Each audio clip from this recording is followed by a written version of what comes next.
हा मतदारसंघामध्ये सध्या निवडणूक सुरू आहे महाराष्ट्रातल्या आणि तिथे मतदान सुरू आहे सकाळपासून। अकोल्यामध्ये उन्हाचा पारा जो आहे तो चांगलाच वाढलेला आहे। तापमानाचा पारा 40च्या पार जातोय आणि त्यामुळे देखील ग्रामीण भागातील मतदान केंद्रांवर आता सध्या शुकशुकाट पाहायला मिळतोय। पाळोदी गावातली ही दृश्य आपण इथे पाहतोय। इथे नागरिकांनी चक्क पाठ फिरवली आहे। प्रचंड ऊन आहे आणि त्याचा देखील फटका कुठेतरी इथे बसतोय आणि त्यामुळे टक्केवारीमध्ये सुद्धा घट झालेली इथे पाहायला मिळते। अकोला लोकसभा मतदारसंघामध्ये आज मतदान सुरू आहे, परंतु उन्हाचा पारा वाढला असल्यामुळे मतदान प्रक्रियेला कमी प्रतिसाद मिळत आहे। आपण बघू शकता की आपल्या समोर पाळोदी या गावचं हे मतदान केंद्र आहे। या मतदान केंद्रामध्ये सध्या शुकशुकाट पसरलेला आपल्याला पाहायला मिळतोय। ऊन खूप वाढलंय, त्याच्यामुळे लोक जे आहेत ते मतदान करण्यासाठी घराच्या बाहेर पडायला तयार नाहीत।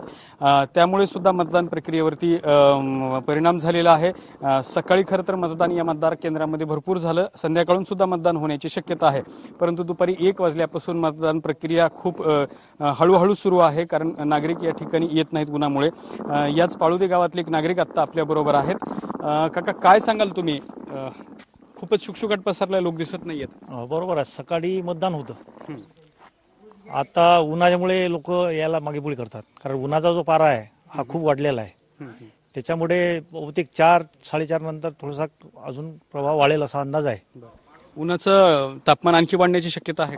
आता ते कसं आहे, आज सध्या तर आहेच, कारण सध्या 1-1:30 वाजलेला आहे। आता सध्याचं प्रमाण वाढलेलंच आहे। अजून 1-2-3 पर्यंत साधारणतः हा उन्हाचा पारा असाच राहील असा अंदाज आहे। पण ऊन खूप वाढतंय, गावातली पाण्याची वगैरे परिस्थिती कशी आहे? नाही, पाणी नाही पिण्यासाठी। नाही, पाण्याचा म्हणजे इथे जवळजवळ 1-1.5 महिना झाले पाणी नाही आहे। पाण्यामुळे कसं करतात गावातले लोक? आणि टँकर विकत घेतो आम्ही। टँकरनं पाणी येतं? विकत घेतो आम्ही। विकत घेता?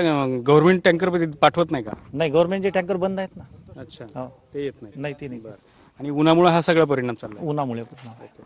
तर अशा पद्धतीने आपण बघू शकता की पुन्हा एकदा हे मतदान केंद्र आपण पाहू शकतो की खूप शुकशुकाट पसरलेला आहे। नागरिकांनी मतदान प्रक्रियेकडे पाठ फिरवली आहे। कदाचित दुपारी 4-4:30 नंतर या ठिकाणी नागरिक रांगा लावतील, मतदान करतील, परंतु सध्या मात्र उन्हामुळे या ठिकाणी शुकशुकाट पसरलेला पाहायला मिळतोय। कॅमेरामन अमित आडेसह दत्ता कानवटे, TV9 मराठी, अकोला। हा व्हिडिओ तुम्हाला आवडला असेल तर असे आणखी व्हिडिओ पाहण्यासाठी TV9चं YouTube चॅनल सबस्क्राइब करा, बेल बटन दाबा। ताज्या घडामोडींसाठी लॉग ऑन करा tv9marathi.com।